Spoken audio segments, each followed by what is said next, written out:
After helping at this point more than 3,500 clients with their executive job search here at the Ambitious Exec, we've understood a thing or two about the patterns which underlie the challenges that so many directors, VPs, C-suite executives face when it comes to their job search.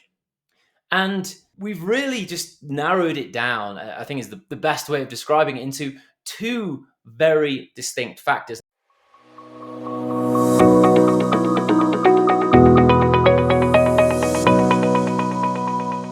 Now, one of these factors is very clear. It's what everyone knows about. There's been thousands of books and articles and blog posts and LinkedIn posts and all these different things about one of these. But not many people talk about the other side of the coin. And oftentimes, this is the key thing that is holding you back. Now, what are these two things that I'm talking about? Well, they are, first of all, I refer to them as roadblocks, right? They are things that are preventing you from getting the role that is going to give you the fulfillment, the earning potential, the impact that you deserve as an executive, right? And these roadblocks come in two forms. So the obvious form is external roadblocks, right? And external roadblocks covers everything around job search strategy and job search tactics. So job search strategy is all around, well, how do you actually go about your job search? And this is what we concentrate on so much with our clients is, well, what are the roles that you're focused on? Why? What's your unique value proposition? How can you be seen and why should you be seen as the number one candidate for that type of role, right? Because that's obviously the fastest way to getting hired. And then the value of referrals and networking and generating significant numbers of referrals really quickly compared to the traditional approaches of job boards and recruiters, which is essentially leaving the success of your job search in someone else's hands, what you're saying in interviews, etc. The strategic side of your job search. And then there's also the tactical side. What specific things do you write on your resume? How do you answer specific interview questions, right? When you're negotiating your salary, what are the things that you should compare it against? What are some of the words you should say, right? Both the strategy and tactics are super, super important. Now, like I said, there's been so much in the world in terms of good and, frankly, a lot of bad advice around those strategies and tactics, okay? But oftentimes, those strategies and tactics, those external roadblocks, are not actually the issue. And what really is the issue is what I refer to as internal roadblocks. So if we take the example of ageism, right? This is something that, a lot of our clients come to us and they feel like they're experiencing ageism. Now, what really is ageism? Well, having worked with many, many clients in this situation, it really comes down to a perception of being out of touch. So an a decision maker, a hiring director, a recruiter, for whatever reason, they feel like you are out of touch and you cannot provide the value that they need to be provided in that organization, right? That's what ageism really is. And so what ends up happening is there are things that people do, right, externally, the external roadblocks that cause that to be an issue, right? For example, things like this very easy tactical things like using an AOL email address, right? So I'm 40 years old. I never had an AOL email address. Don't know anyone that has, right?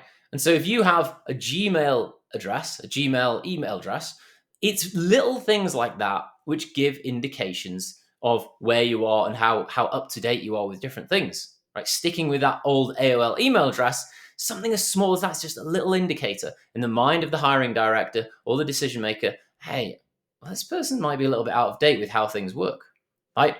How your resume is organized. Is it 6 pages long or 4 pages long and it just goes back to all of your history and all of these things that you did 25 years ago? Or is it succinct and focused on the things that that person might be interested in right now? So there's all those strategies and tactics externally which can be saying, hey, this person might be out of touch and therefore we're not going to give them that opportunity. And that's going to be perceived as ageism, right? Because it's your age. It's not your age. It's being out of touch, right? Out of touch with value. Now, on the other hand, and this is the important thing, right, is what's the internal reaction here? Because maybe this is the thing that's holding you back. And this is what so many people don't understand and what I'm going to go into a little bit more detail on. So maybe internally, you are thinking to yourself, whether this is conscious or unconscious, right? Maybe this exists in your subconscious, that you think to yourself, well, I'm 55 years old and tech startups, although I have all of this amazing, valuable insight and experience, tech startups just want to hire people in their 20s. And so I've not got any chance at all. If you go in with that kind of mindset, what's going to happen? Right? There's so many theories out there about the law of attraction and be, do, have, and all these different things. But what essentially they all say is that if you think a certain way, then that's going to come across in the way you act. And then the way you act is going to result in certain things happening. Right? If you walk down the street and you're really happy saying hi to everyone and smiling at everybody, what's going to happen? More than likely, you're going to get positive responses. You're going to think people are great. If you walk down the street, you look super grumpy, you're scowling at people, you've got your head down, you're kind of acting a bit weird, what's going to happen? People are going to move away from you and try and ignore you, and you're going to think people are horrible. All comes from you, right? That's the exact same thing with these internal roadblocks. And there's so many of them. That's why you see people who are stuck at $200,000 a year and they just cannot get past it. You know, their market value is $350, but they're just stuck at this $200,000 level. They've been in the same company for so long. And like, well, you know, I've got stability. I've got stability in what I'm doing. I feel like I owe something to the organization. They've employed me for 18 years. No, you are suffering an internal roadblock. You, for whatever reason, you don't think that you deserve to be paid more than $200,000 a year. Even in your mind, if you're like, I'd love to earn more, but whatever it is, it's holding you back. Right? Maybe you don't want to eclipse your parents. That's something that we see a lot, even with, you know, people who've been very successful in their career. They get to a point and they can't get past it. Why? Because that's what your parents earned.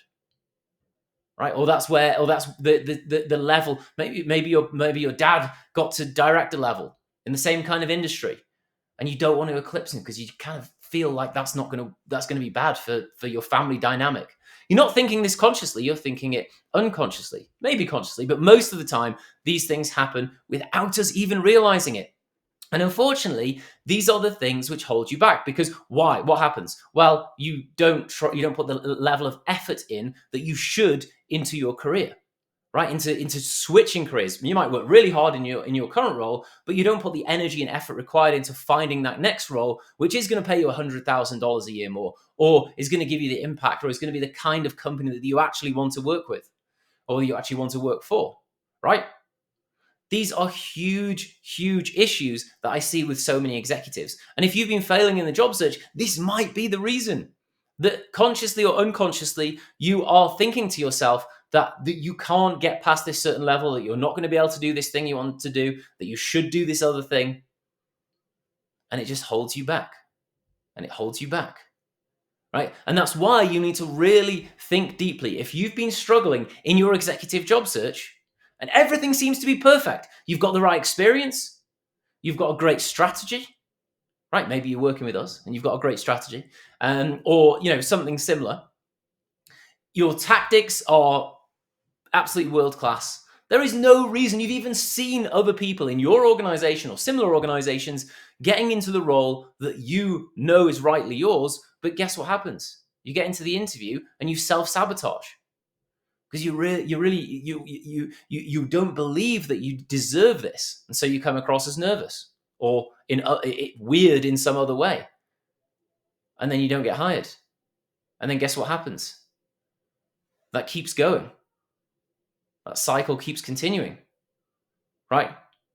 It's something so important. So what do I recommend to try and fix these internal roadblocks? Well, first of all, you need to understand, take a deep look at where you are right now and what you actually want to do. What is holding you back, right?